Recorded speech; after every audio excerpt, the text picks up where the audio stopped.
Peut-être vous attendez-vous, amis, à ce que soit commentée la suite du texte, pensant que le dernier verset commencé a été suffisamment expliqué.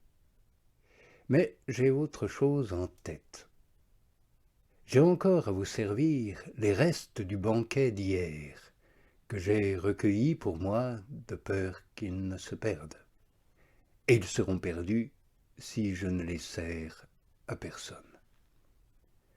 Car si je veux les garder pour moi seul, c'est moi qui serai perdu. Je ne veux donc pas en frustrer votre gourmandise, que je connais bien. Surtout que ces restes proviennent du plat de la charité ordonnée.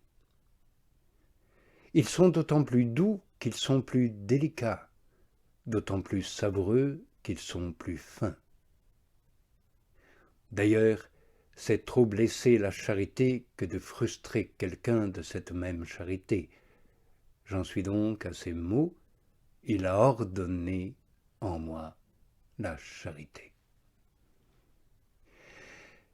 On trouve deux aspects dans la charité.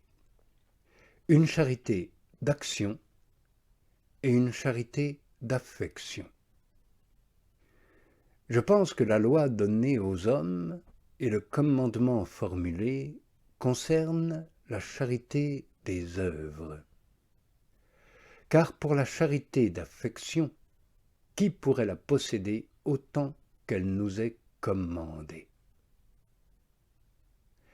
La première charité, la charité d'action, est donc commandée en vue de la vertu. La seconde, charité d'affection, est donnée en fruit de cette vertu.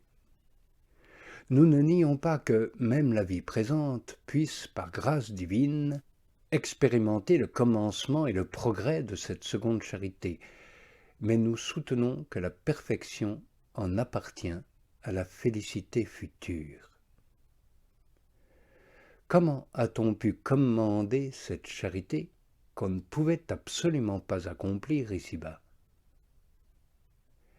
Mais si tu préfères penser que le commandement porte sur la charité affective, je ne le conteste pas, pourvu que de ton côté tu m'accordes qu'en cette vie, ce commandement ne peut et n'a jamais pu être accompli par aucun homme.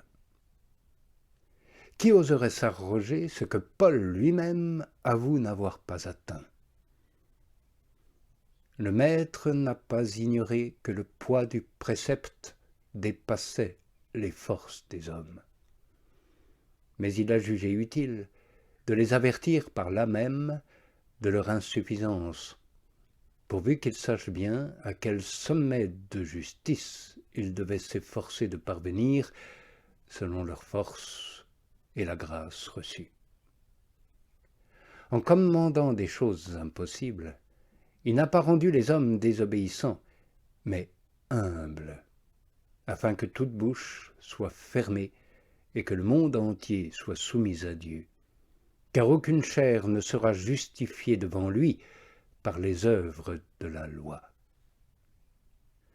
Recevant le commandement et sentant notre faiblesse, nous crierons vers le ciel, et Dieu aura pitié de nous.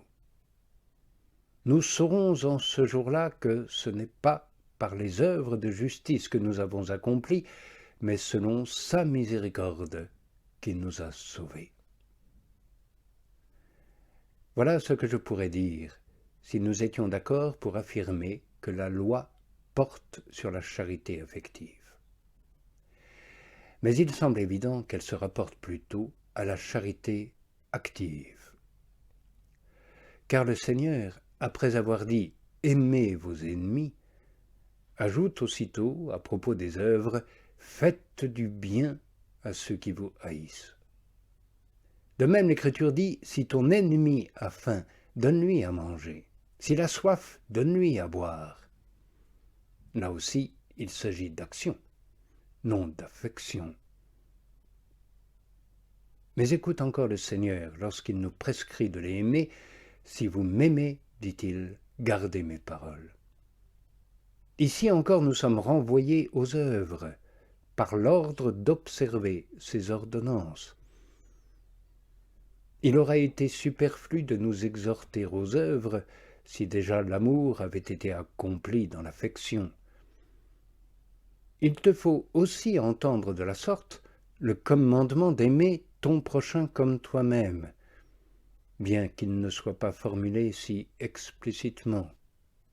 Ne penses-tu pas avoir suffisamment accompli ce commandement de l'amour du prochain si tu observes parfaitement ce que la loi de nature prescrit avec raison à tout homme, ce que tu ne veux pas qu'on te fasse, ne le fais pas à autrui. Et encore ceci, tout ce que vous voulez que les hommes fassent pour vous, faites-le vous-même pour eux. Je ne dis pas cela pour que nous soyons sans affection et que le cœur sec, nous n'engagions que nos mains dans les œuvres. Parmi les maux les plus graves qui affligent les hommes et que l'apôtre décrit, j'ai lu que celui-ci aussi était du nombre, être sans affection.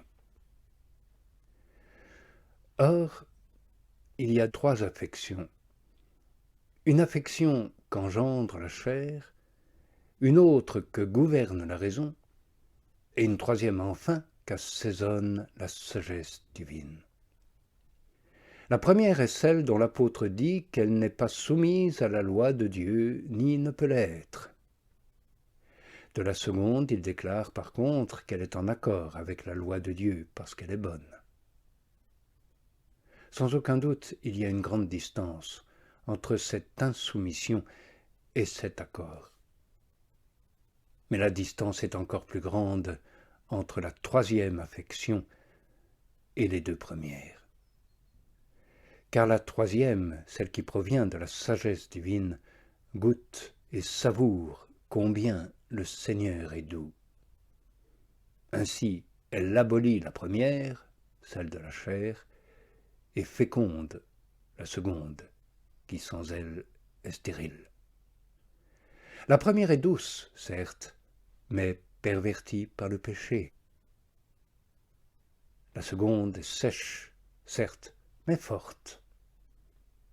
La dernière est moelleuse et douce. C'est par la seconde que se réalisent les œuvres, et c'est en elle que réside la charité. Non pas la charité affective, qui, assaisonnée du sel de la sagesse, devient moelleuse, et apporte à l'âme toute l'abondance de la douceur du Seigneur. Il s'agit bien plutôt d'une charité active qui, même si elle ne nous rassasie pas encore de cet amour doux et suave, ne laisse pas d'allumer en nous un amour ardent. De cet amour-là et le désir qu'il nous soit donné. L'Écriture nous dit n'aimer ni de mots ni de langue, mais en acte et en vérité.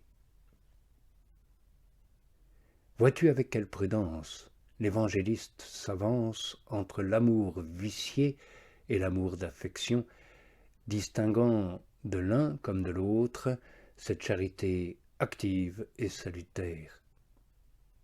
Il n'admet pas en cet amour les tromperies d'une langue mensongère, mais il n'exige pas non plus le goût d'une sagesse qui touche le cœur. Aimons en acte et en vérité, dit-il.